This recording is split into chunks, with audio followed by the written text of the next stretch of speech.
Irish Times, esa es una fuente de la cual hemos sacado. Pero además de esto, hay una larga disputa judicial entre la empresa Tullow Oil y otra empresa de gas que todavía no ha sido resuelta y que está en los tribunales. Por lo tanto, cuando ustedes investigan, cuando hay interés de estas empresas, supongo que ustedes tienen un criterio de investigación muy estricto porque está en juego los intereses de nuestro país para no podérselo ofertar a quien está cuestionado. En tercer lugar, a lo que a nosotros nos preocupa mucho es que se dice con mucha facilidad que el tema del petróleo es compatible con la actividad pesquera. Y no nos olvidemos que en Piura, en Tumbes, son las zonas más productivas, por ejemplo, de la producción de acuicultura. Se exportan conchas de abanico a Francia, ¿sí? En el caso de Tumbes. Y tenemos ahí áreas naturales protegidas. Están los manglares de Tumbes. Tenemos 22 islas, islotes y puntas guaneras que están ubicadas dentro del ámbito donde ustedes van a tener su operación como zona de influencia indirecta. Tenemos el mar de Ancash, que tiene el zócalo continental más amplio de todo el país, por eso la distancia, en donde somos ricos y productivos en términos de especies. La base de la cadena trófica, que es la anchoveta, se reproduce en este sector, que sirve a la vez para las industrias, pero también para la actividad de la pesca artesanal, que genera mano de obra a las empresas conserveras, mayoritariamente para las mujeres, y también genera condiciones de desarrollo para los pescadores artesanales, que son cerca de 60.000 en el país. Nada de eso se toma en consideración y yo sigo pensando que este es un estado esquizofrénico. Porque ayer nada más, en la Comisión de Pueblos Indígenas, a través suyo, señor presidente, señor gerente, la ministra anunció un proyecto que va a realizar acá en el Perú, que es un área natural protegida entre las costas de Piura, Tumbes, que es el mar Pacífico tropical. ¿Cómo se va a compatibilizar esta acción y esta decisión de otro organismo del Estado, el Ministerio del Ambiente, con la actividad petrolera? Y si ocurriera un derrame de petróleo, por favor ilústrenos, ¿en qué parte del mundo se ha logrado una eficiencia al 100% y que no exista un riesgo de derrames que no pueda generar ecocidios como fue en el Golfo de México y en la costa de Estados Unidos? Casi le costó la vida a la empresa productora. No logramos entender, señor gerente general, a través suyo, señor presidente, cuáles han sido esos parámetros que ustedes han tomado para tomar esta decisión. ¿No tuvieron acaso conocimiento de estos datos que ahora les alcanzamos a ustedes? Y nos gustaría que también nos diga si este tema de la exoneración de todo tributo a la exportación de hidrocarburos se va a mantener o no en el contrato. Si van a tener un régimen tributario inamovible durante la vigencia del contrato, es decir, que permanecerá inalterable, así estos hayan incrementado sus ganancias durante el desarrollo del proyecto. ¿Cómo va a ser el tema de la contratación del personal peruano? Usted decía, pero es que primero tenemos que estar trabajando para después contratar a personal peruano. Es decir, ¿acá no tenemos capacidades para poder hacerlo? Y finalmente, se hace referencia a la utilización de técnicas de prevención, pero ¿cuáles son? Porque a nosotros sí nos interesa desde el punto de vista ambiental que existe un criterio de prevención y no solo de remediación. Hemos visto lo que ha pasado en el oleoducto norperuano, 17 derrames por año durante los últimos 50 años, niños afectados con metales pesados en la sangre, como los niños de Cuninico, cuyo caso está en la Comisión Interamericana de Derechos Humanos. ¿Queremos eso para las costas del Perú? Nosotros no. Y además, estos sistemas de monitoreo, el plan de contingencia, no hablan de remediación, no hablan de descontaminación. Yo no sé si es que esto está omitido porque se dice, y eso es algo que de todas maneras lo vamos a corregir con una iniciativa legislativa, que estos instrumentos de prevención ambiental, como los CIAs y los DIAs y los SIGA y todo lo demás, deberían ser antes de la firma de los contratos. Porque si no, y el diablo es amarrado. Nosotros, ¿qué criterios de prevención podemos decir en el tema ambiental si procede o no un proyecto, si nos dicen esto tiene que ser después de que se firme el contrato? ¿Para qué? Uno valora, y esa valorización económica y ecológica está contemplada en los instrumentos de gestión ambiental. Y termino diciendo, sería bien interesante colocar un estudio de evaluación ambiental estratégica Le pregunto a través suyo, señor presidente, ¿tienen ustedes opiniones del Instituto del Mar del Perú? Porque el impacto va a ser en el mar, ¿no? ¿Tienen ustedes informes del Ministerio de la Producción? ¿Tienen ustedes informes del Ministerio del Ambiente? Aun cuando sea el sector competente, las opiniones de ellos no sean vinculantes, pero los han pedido, los tienen ustedes, ¿nos lo pueden mostrar? Porque eso sí podría equilibrar el proceso que ahora se pretende hacer. Y finalmente, con esto acabo, ¿cuánto perdería el Perú si deja de firmar esos contratos? Usted nos ha calculado en términos económicos. ¿Han hecho una valorización económica y ecológica para saber cuánto perderíamos también? Si es que este proyecto va, para ponerle en la misma balanza. Porque si solamente yo tengo una opinión de un solo lado, que siempre va a ser un punto de interés del sector, no tenemos la otra valorización.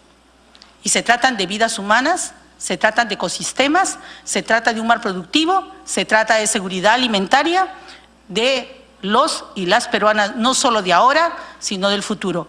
Y para prevenir conflictos socioambientales es mejor ser totalmente precavidos. No existe tecnología que pueda evitar un derrame de petróleo en el mundo, señor. Si ustedes lo tienen, más allá de colocar esas barreras que realmente remedien el fondo marino y todos los impactos en los ecosistemas, sería bueno que nos lo demuestren.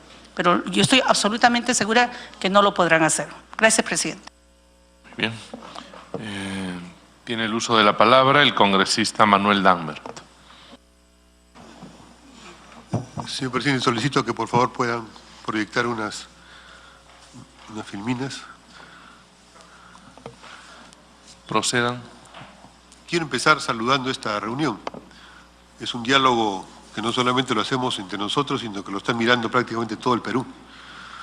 Porque aquí es un puñado de gente que piensa que puede enriquecerse como se enriqueció la IPC, diciendo que solamente había petróleo, mientras el resto del país, que está expectando, porque lo que está aquí en juego es el futuro del Perú, que tiene en la alimentación, en la pesca, en los productores, en las empresas que están en esta área, un trabajo activo. Es un puñado de empresas, 2 empresas conocidas por su alta calificación lobista, corrupta, en el mundo, que quieren entrar al Perú, versus la actividad productiva, social, que hay en el Perú. Es el fondo del asunto. Pero vamos a ver la parte legal primero. Aquí se firma unos decretos supremos cuando está a 2 horas de renunciar el presidente de la República.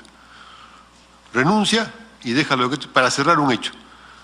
El presidente sabía muy bien lo que nos ha dicho ahora el responsable de Contraloría, que la Perú Petro tiene una alta discrecionalidad y que por lo tanto, con la alta discrecionalidad, firmados los decretos, sálvese Dios, sálvese el cielo, podía venir cualquier cosa y vino cualquier cosa. Hemos estado en la zona, pero también conocemos los documentos. Y la Contraloría, el informe que no es un informe de control posterior, como se dice, sino es un informe simplemente de acompañamiento, que señaló sobre los procesos previos. ¿Cuáles irregularidades? El documento existe, me puede si no desmentir el Contralor. Y además ahora lo ha dicho.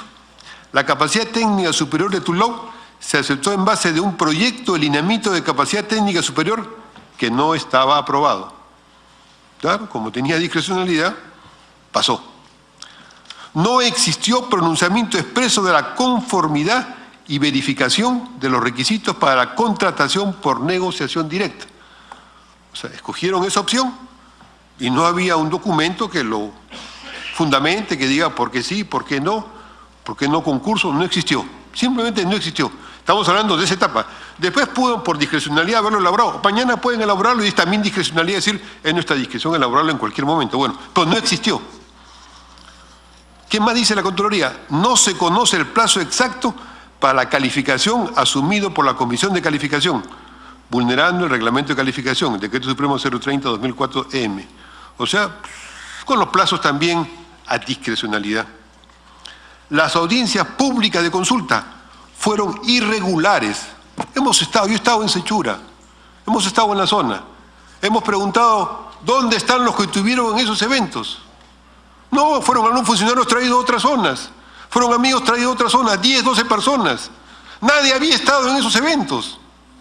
Pero como es discrecional, firman la asistencia, no sé si les pagan algo, pero les invitarán por lo menos una gaseosa y ya está cubierta la consulta previa. Y como no hay un control previo ni concurrente, después ya queda para la historia. O sea, consultas previas que son obligatorias, ha habido una simulación, digamos, es una discrecionalidad, pero en este caso es una farsa, una farsa. Y eso, en términos teatrales de farsa, en términos legales es un delito. Hacer pasar una cosa que no es cierta como cierta. Y en el quinto lugar, el quinto comentario que hace el informe OSIP 048-2018. En el expediente de negociación no obra el sustento de los montos de inversión del programa mínimo de trabajo necesarios para la calificación económica y financiera que recomienda la aprobación. O sea que lo aprobaron sin conocer los montos.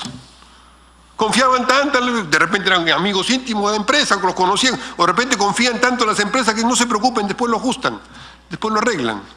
En el expediente de negociación no obra el sustento de los montos de inversión del programa mínimo de trabajo. Después se puede poner pues 5 millones, 10 millones, lo que sea necesario para inflar un poco el entusiasmo de la gente. Eso es. Desde este inicio, el resto pasa con esta discrecionalidad ya, con los mínimos requerimientos de control que el propio Perú Petro ha organizado y otros han organizado para permitir que se hagan este tipo de evaluaciones previas. Se pasa a la etapa ya de decir, vamos una vez, ya, se otorga. Y se otorga por adjudicación directa y ahí está. Ciertamente que eso me lleva a algo que no solamente digo yo, lo dice y se ha repetido acá también por la congresista Foronda.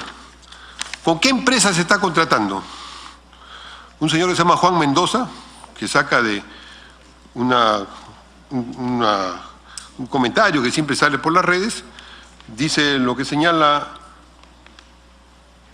sobre estos temas. Tullow tendría la reputación de ser una de las empresas petroleras más corruptas del África, centro de sus operaciones.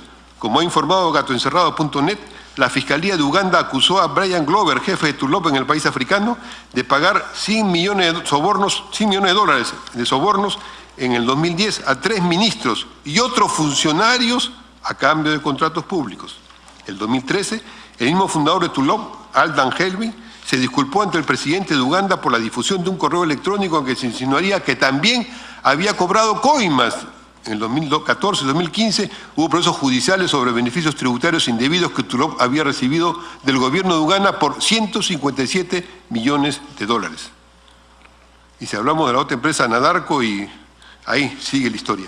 Entonces, tanta discrecionalidad, ¿no averiguaron qué empresa era la que estaban conversando? ¿Cuáles eran los antecedentes de esa empresa? ¿Con esos antecedentes podían cubrirse las espaldas con tanta discrecionalidad? No, pues, estamos en un país donde salimos procesos de corrupción muy graves, muy serios. Pero eso no es todo. Bueno, lo voy a hacer notar acá antes de la siguiente. Con esa fórmula viene la fórmula ya. Una vez que se pase ese tema, todo pasa a mano de Perú Petro, entonces ahí las regalías que se van a pagar, las fórmulas y todo queda un poco en la discrecionalidad. Entonces ya salimos de que ya es un hecho consumado. Y ya se va a tener que producir en pago si es que no se aprueban los contratos, se dice que se va a correr la inversión. Aquí me parecía que estaba regresando la International Petroleum Company al Perú. Solamente hay petróleo, solo que la International Petroleum sacaba petróleo y no pagaba impuestos. Pero solamente hay petróleo en la Amazonía, hay petróleo en la costa, hay petróleo en el lago Titicaca, hay petróleo en los edificios debajo de Lima. Vivamos del petróleo. ¡Mentira! Vivimos de muchas cosas, el país tiene actividad diversa. Y en esa zona, la actividad más importante es la pesca. Y hay millones de personas que comemos de la pesca, que nos alimentamos de la pesca. Y hay miles de trabajadores y miles de pobladores que viven de la pesca. Y está muy vinculada la agricultura con la pesca. Pero además hay una industria, es una disputa entre dos actividades industriales. O sacamos petróleo del mar o hacemos pesca en el mar. Entonces no han dicho nada sobre el mar. Deberían haber tenido un estudio ambiental. Estamos en una zona del mar Pacífico que se cruzan las corrientes cálida y fría. Es una zona de mayor producción de especies alimentarias para el ser humano. Es una zona riquísima. El Perú, desde siempre, desde nuestros orígenes civilizatorios, ha sabido utilizar esa pesca para su desarrollo. Desde siempre. Y ahora hay actividades industriales. Por ejemplo, Los pescadores de Sechura. Los pescadores de Sechura, ¿qué han encontrado? Que ahí, en la bahía, al fondo de la bahía, hay unas plantas acuáticas en las cuales las conchas de abanico se reproducen y viven. ¿Qué hacen ellos? Están exportando $2 millones anuales de concha de abanico. Los pescadores, juntamente con empresas y con asesoría que viene también de la Comunidad Europea, han hecho una serie de cosas. Y eso existe. Eso no se lo han inventado, lo han creado con su esfuerzo. No solamente un derrame de petróleo. La manera de buscar el petróleo quiere decir lanzar sonido al fondo del mar. Lanzar sonido al fondo del mar quiere decir empezar a afectar las especies vivas. No solamente las algas, sino los peces. Y ciertamente un pequeño derrame, veremos después lo que significa en general. Y además de esta concha de abanico que ya da $2 millones anuales y que favorece a toda una zona, la pesca alimentaria y la pesca de harina y pescado tiene ahí una actividad. Tenemos el mar donde se cruza la corriente cálida y la fría en el Pacífico, donde está uno de los mares más ricos del mundo, donde hay una industria pesquera muy importante que debería alimentar a los peruanos y sirve para alimentar al mundo. Aquí hay que escoger entre una y otra. Eso es lo que no quieren decir. La actividad petrolera en nuestro mar significa, no solamente si hubo un derrame en alguna oportunidad, por sus métodos de buscar el petróleo, por sus métodos de sacar el petróleo, por sus métodos de explotar el petróleo, significa un riesgo que liquida esa actividad. Porque apenas haya una actividad petrolera cerca a la zona de producción pesquera, la gente en el mundo va a decir, un momento, eso no entra en nuestro mercado. Porque eso funciona en la regulación mundial. Entonces, no hay petróleo en otros lados, hay petróleo en la Amazonía, que saque la Amazonía, en acuerdo con el medio ambiente, sostenido el medio ambiente, está ahí y se está sacando petróleo.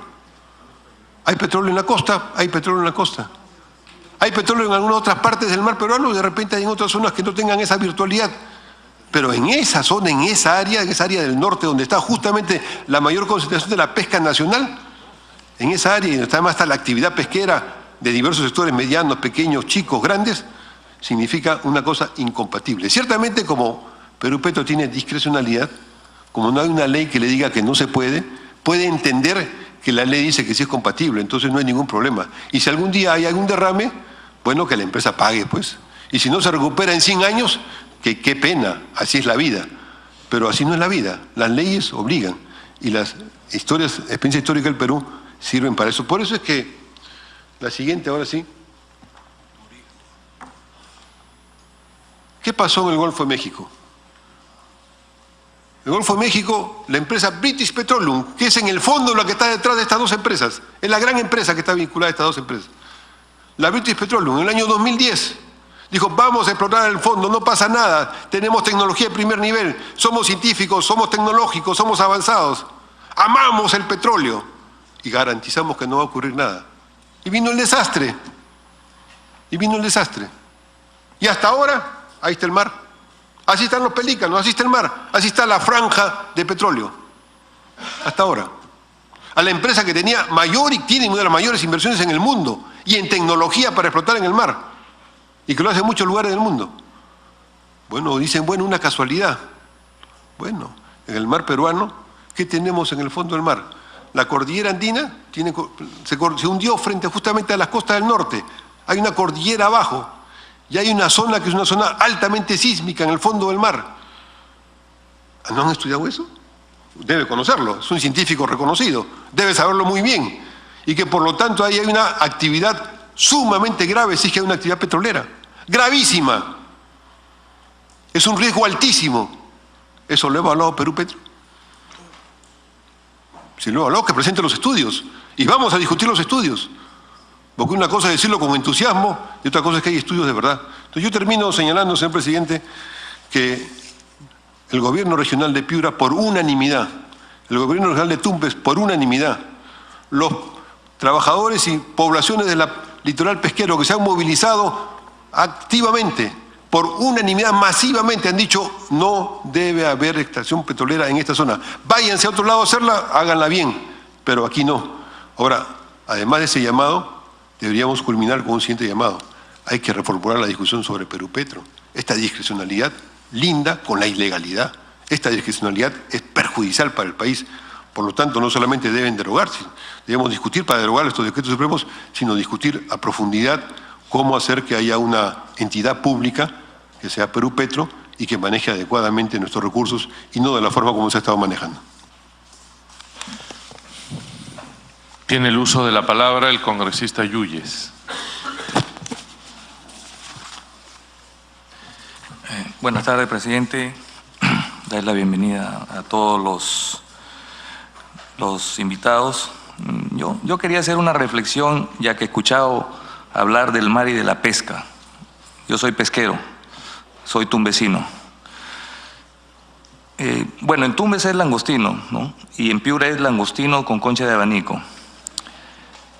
Pero ¿qué pasaría, ya que escucho aquí fervientemente y espero que puedan apoyar a Tumbes, ¿no? A mí me agradaría mucho. No se concesiona para los lotes, pero lo concesionamos para la acuicultura.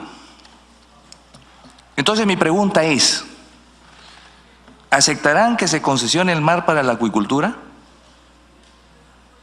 Porque el mar de Tumbes efectivamente tiene una riqueza natural, porque sus aguas justamente son bastante productivas por la temperatura. Ya lo dijo el congresista Dagmar, ¿no? Esa es la corriente del Niño, no el fenómeno. La corriente del Niño, que viene del norte y que se encuentra en Piura con la corriente fría, la de Humboldt, la corriente peruana, ¿no? Porque en Tumbes, si bien es cierto, como lo dice también el congresista Dagmar, el gobierno regional ha tenido la iniciativa, igual que Piura, de pronunciarse y me parece bien. Pero yo hago una pregunta. ¿El gobierno regional de Tumbes qué hace por la pesquería? No ha invertido ni el 1%.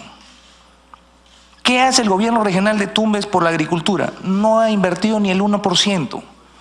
¿Qué hace el gobierno regional de Tumbes por el turismo, que son las 3 potencialidades naturales que tiene Tumbes? Ni el 1%. ¿Usted cree que autoridades improductivas nosotros también tenemos que ponerle eco? Yo estoy de acuerdo que hay que cuidar el mar, que hay que cuidar nuestros recursos naturales, pero más allá de eso tenemos que hacer un análisis más profundo. Porque hoy estamos cuestionando, y que estoy de acuerdo también, que la fecha en la que se firmaron estos contratos o previamente se aprobaron fue mala, muy mala. Era la salida, pues, de una persona que no ha representado al Perú la confianza, y sabemos cuáles son sus antecedentes, que ha sido el señor Kuczynski. Y eso yo creo que todos hemos coincidido, porque todas las bancadas estamos de acuerdo con que lo que ha pasado aquí se revise y finalmente hasta se derogue. Pero al mismo tiempo, también, presidente, a través de usted, decirle que la falta de ordenamiento pesquero en el mar, no de ahora, de años, desde los años 70 hasta hace unos años recién, la falta de la flota pesquera, porque acá hay recursos en el mar que se lo llevan otros países. Por ejemplo, el Ecuador es país atunero. El Ecuador no es país atunero. El Ecuador se lleva el atún del Perú al Ecuador y lo procesa allá, porque ellos tienen la flota, porque ellos tienen las plantas procesadoras. ¿Y el Perú qué hace? Absolutamente nada. Y entonces, ¿cómo cuidamos nuestras riquezas?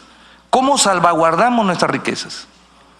Entonces, es cierto, el Estado tiene que poner esa línea de política de Estado para justamente poder tener un desarrollo acorde. Lo otro que en mi región no están de acuerdo, y yo creo que en muchas regiones del país, comparando con otros países que son pioneros en cuestiones de minería, hidrocarburos, como es Canadá. Por ejemplo, donde se encuentra el recurso, somos los más pobres. Ni una inversión. Todo viene a Lima.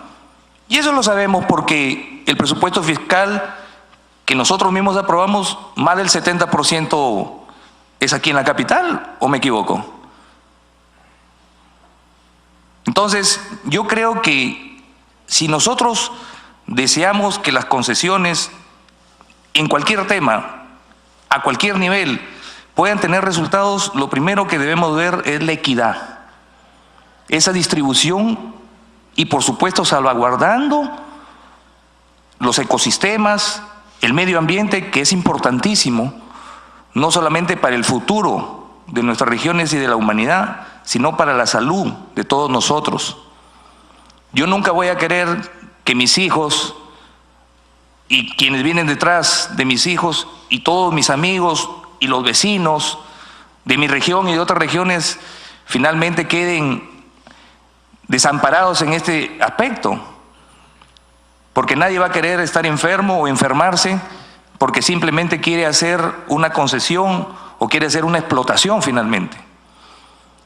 Lo que sí coincido también es que falta sociabilizar el tema, presidente. Yo creo que ya hemos pasado muchos años y lo que, como lo dice el congresista Dahmer, a mí sí me consta de que definitivamente en Tumbes no sé cuántas audiencias pueden haberse dado, no ha habido la asistencia ni la concurrencia. Y las personas que han firmado no puedo tampoco hacer ninguna precisión como de repente decir que les hayan pagado o hayan ido por alguna situación que no sea esa, pero que finalmente los hicieron firmar, como que ellos estaban aceptando que se dé la concesión. Pero sí quedan dudas, y en esas dudas, vuelvo a repetir, presidente, si a Tumbes quieren apoyarlo, porque ya alguna vez lo he anunciado desde que entré en función, que está que nos mata Ecuador, ¿no? Ecuador que está que nos mata con los relaves mineros a través del río, nosotros no tenemos producción de nada. El actual gobierno regional no ha hecho absolutamente nada. Y entonces, de algo tenemos nosotros que sostenernos, porque no hay posibilidades de que Tumbes pueda salir adelante. Yo repito, para mí, las concesiones no son malas, son las formas, son la administración y cómo se desean hacer que están en dudas. Ahora, de igual manera, coincido, no sé si tenemos tan buena suerte o tan mala suerte. Solamente nosotros somos los que tenemos empresas que vienen al Perú corruptas. ¿Y cómo Colombia ha salido adelante? ¿Y cómo Ecuador ha salido adelante? ¿Y cómo otros países de la región han salido adelante? O sea, nosotros no somos los únicos que tenemos tan buena suerte o tan mala suerte de tener corruptos.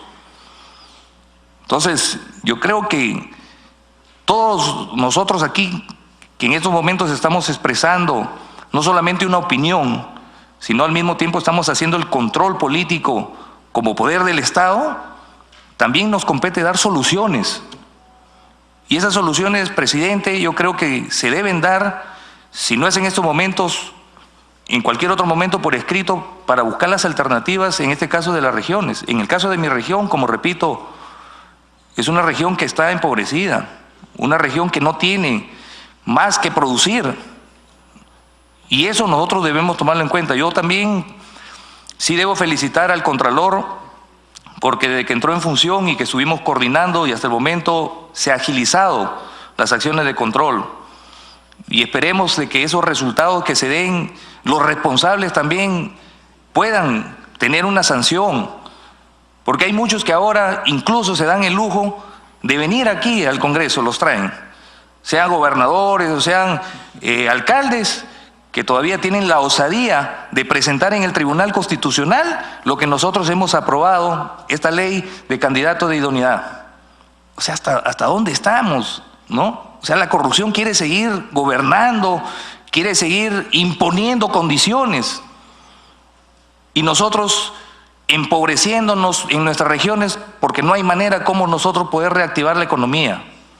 Presidente, en ese sentido, un alcance dentro de lo que es mi región y que espero que busquemos las soluciones y las alternativas, porque eso es lo que nosotros estamos buscando como desarrollo para cada una de las regiones que nosotros representamos. Muchas gracias. Muy bien. Tiene el uso de la palabra el congresista Juan Carlos del Águila. Bueno, presidente, en línea con el cuestionamiento a la discrecionalidad de Perú Petro para la firma de los contratos en su oportunidad, uno reflexiona y empieza a hacer algunos apuntes luego de las exposiciones de los colegas congresistas y uno va comprobando que, y revisando además alguna documentación,